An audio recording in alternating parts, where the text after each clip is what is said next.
Vocês já pararam para pensar que todos nós carregamos dentro de nós, às vezes, que nós somos melhor do que as outras pessoas? Muita gente tem a dificuldade de aceitar essa realidade, essa fantasia que nós carregamos, né? Talvez ela tenha um pouco a ver com a necessidade que nós temos de autoestima, então, diminuindo o outro, nós sentimos melhores conosco mesmo, né? Esse melhor, lógico, que é uma fantasia da nossa cabeça, é uma forma da gente sobreviver socialmente, vamos dizer assim, né? Quando a criança ela vai crescendo, adolescente, jovem, diante das lutas do dia a dia, né? Da luta que é ser, né? Adulto, às vezes nós cultivamos essa ideia de ser melhor, né? E aí está, lógico, o complexo de superioridade, ou às vezes o complexo de inferioridade disfarçado de superioridade, ou ao contrário, né? Porque se a gente caminha na vida dizendo, coitado de mim, né? Às vezes, na realidade, esse discurso está trazendo e querendo fazer, na verdade, é um controle sobre os outros, e aí o domínio, ou seja, o complexo de poder, um complexo de superioridade disfarçado, né? Muito bem, e nós temos essas coisas, nós devemos reconhecer isso. Essas reflexões a gente pode tirar desse livro que nós estamos lendo, se você não leu, mas que você quer aqui contribuir também com seus comentários, mas também colher algumas reflexões sobre este livro que nós estamos lendo, que é Jesus e a Logoterapia, né? Então, uma delas é isso que eu acabei de falar, a reflexão sobre que trouxe aí a escola viniense de Adler, né? Sobre o complexo de poder. Nós retomamos algumas reflexões nesse livro que nós estamos lendo, que justamente carregamos esse aspecto, né? E eu lembro da leitura desse livro, Jesus e a Logoterapia, que eu acho que no capítulo 2, se não me engano, vai usar justamente esta imagem de Zaqueu que está em cima ali, né, da árvore. Zaqueu era de baixa estatura e ele está ali. E é interessante como Zaqueu vivia um pouco isolado do seu povo, né? da sua tradição. Ele se põe aí no lugar onde que os seus não o reconhecem, que são um cobrador de imposto, né? E depois vai se juntar com pecadores e cobradores de impostos, aí a coisa fica mais difícil ainda, né? Então tem a questão da solidão aí na vida de Zaqueu. O autor vai trazer isso para a gente, né? Esse sentimento, essa sensação de estar apartado, ou essa realidade mesmo concreta, né? Que Zaqueu vivia. Então, isso pode estar mascarando, o autor vai dizer, justamente a mágoa e o ressentimento, né? Às vezes buscando ser maior, ser mais importante, para a gente ser aceito, a gente acaba não querendo viver mais naquele estilo, naquele grupo que nós consideramos inferiores, né? Aqui estou falando de uma neurose, né? E aí adentra o quê? Adentra o sentimento de mágoa, de ressentimento, porque o que todo mundo, o ser humano quer são as boas relações, né? Relações verdadeiras, relações que sejam satisfatórias, de amizade, de amor, de afeto, né? É assim. Só que vai se passando por tantas situações na vida que de repente se fecha essas realidades, né? Ou seja, não quero mais, porque eu já passei, já sofri muito, e eu não quero saber disso mais não. Só que em fazendo isso, pode-se cair aí no ressentimento. E aí o ressentimento é como uma parede que se impede qualquer outro relacionamento. Então a pessoa acaba ficando isolada em si mesma. Aí que vai aumentando o egoísmo, aí que pode vir a tristeza, a maior frustração ainda por sentir só, e aí cada vez mais ressentimento, né? E o ressentimento é a impossibilidade, é uma barreira que impede novas relações, né? Isso é uma coisa séria. Nós lemos nesse livro, estamos lendo, né? Outra coisa então, já que eu sofri tanto, então eu vou fazer de tudo para não passar mais por frustrações, né? Não vou fazer de tudo para não me frustrar mais, e aí gera o quê? Comportamentos de defesa. Então sempre está na defensiva, sempre está a prestes, quase adentrando, né? Prestes a entrar o quê? Numa guerra. Então sempre está suspeitando, sempre está buscando se defender. Então quem nesse sentido muito se defende é porque está muito fragilizado, né? Tem uma sensibilidade ali muito alta. Pode ser uma coisa boa, né? Quando bem direcionada, ou pode ser aí um milindre, que a gente pode dizer de milindre, não é questão de julgar, assim, né? De se ficar se culpando. Estou usando essa frase para dizer que é muito quebradício, né? Qualquer coisa trinca, quebra, né? Por quê? Porque fez de tudo para não passar por qualquer frustração, porque já teve uma grande, uma ou duas muito grandes, e aí vai ficando cada vez mais frágil, né? mais difícil, porque a vida é relações, não tem jeito. Aí não quer mais se arriscar, não quer mais se comprometer, não se coloca numa postura de possível mudança, ou seja, dá a oportunidade de recomeçar, né? Não se dá nessa, ou seja, fica mais rígido, e aí fica o quê? O perigo de ficar buscando a fortaleza cada vez mais vulnerável. Sim, porque a vida cobra, né? A vida humana, ela é feita para se relacionar. Então, quando a pessoa ela cai nessa defesa, ela acha que está fazendo de tudo, né? Para não cair mais em enganos, em frustrações. É evidente, quando passamos por situações frustrantes, e às vezes machuca muito, precisamos de tempo para reconstruir. Não é que a gente já passou, o Frei agora está falando, e eu tenho que se lançar na outra, não é assim não, né? Precisa ver o que se aprendeu com isso, né? O que se precisa aí esforçar para mudar algum comportamento, reconhecer que errou, mas sem alimentar sentimentos de culpa e vergonha, porque a vergonha e o sentimento de culpa, ele pode até no início ali ajudar a gente a refletir e mudar a postura. Mas quando ele permanece, é porque não se perdoou a si mesmo. E aí isso faz mal para danar, né? Se faz mal para si, a pessoa se fecha às relações.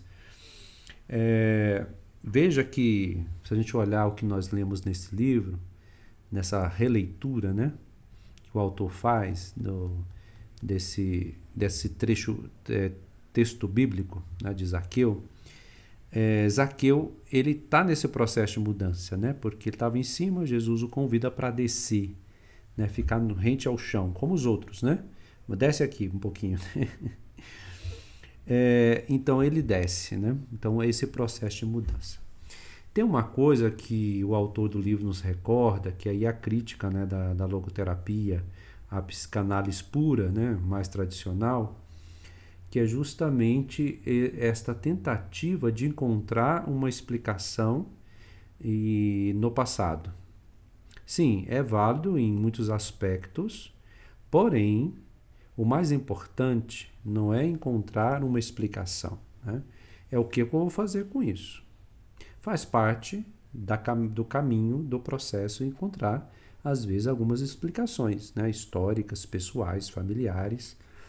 Mas ficar aí na justificativa, ou ficar no lugar da vítima, né? Que passou por situações, não é o caminho de amadurecimento psicológico.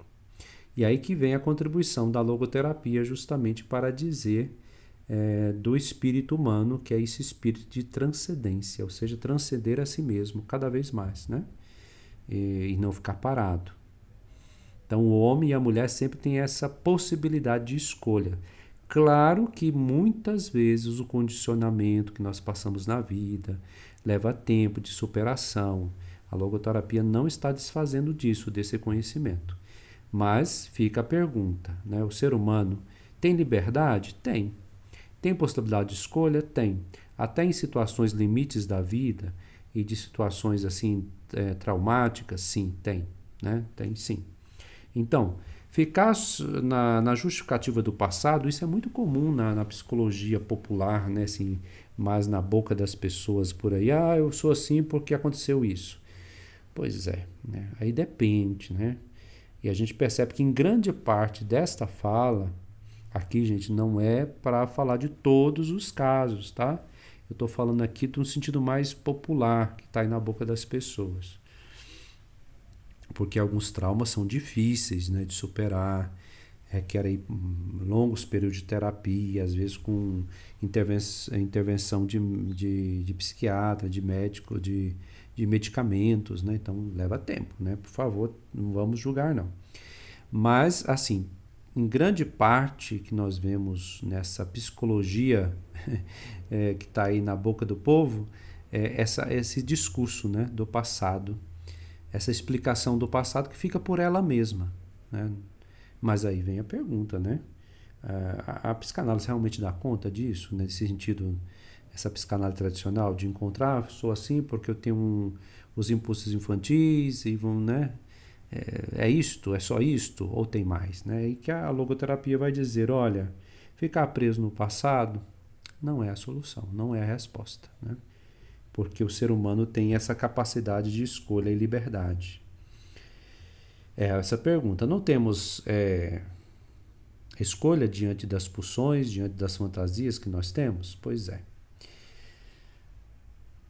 A compreensão intelectual ela é importante, por isso que nós lemos esses livros ou conhecemos os conceitos da psicologia, é importante. Porém, ficar somente na explicação cognitiva não é mudança, né? Não é garantia que a gente vai mudar. É importante, mas não é o trabalho em si, né? Porque o trabalho em si é o viver, né? O viver todos esses afetos, todos esses sentimentos e como a gente vai lidando com eles, né? Não é simplesmente uma explicação racional.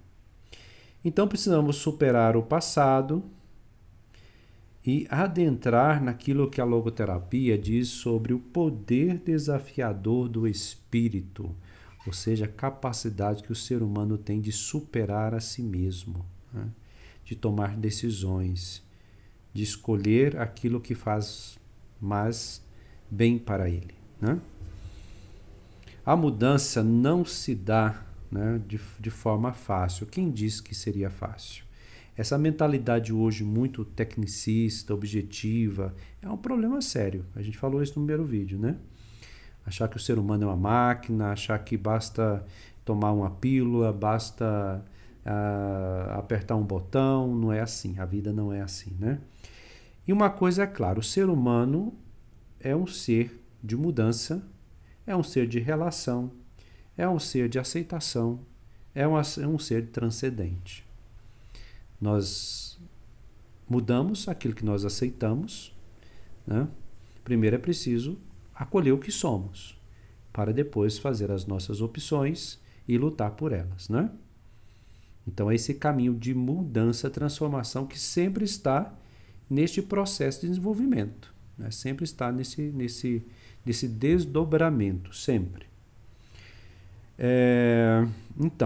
Então a gente deve pensar assim o ser humano para que a gente não justifique, rotule muito rapidamente o ser humano, né? Então, ver nas pessoas essa possibilidade, essa potência do espírito. E é uma tarefa difícil. Primeira coisa, ver em nós mesmos, depois ver nos outros, porque a nossa tendência é julgar, né? Nossa tendência é rotular logo e vamos acabar com isso, é assim mesmo. Não. Olhar a potencialidade que há no ser humano e que essa pessoa pode ir superando. E aí que está essa potencialidade chamada na logoterapia de dimensão espiritual, né? Que é essa capacidade de transcendência, tá? Ok?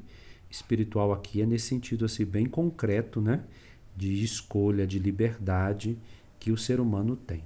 Então, nessa concepção, o inconsciente é diferente, a concepção de inconsciente é diferente da psicanálise, que é justamente a psicanálise vê como o inconsciente como um depósito de coisas rejeitadas, coisas reprimidas. A logoterapia vê também como um inconsciente que tem esse poder espiritual, né, de transcendência.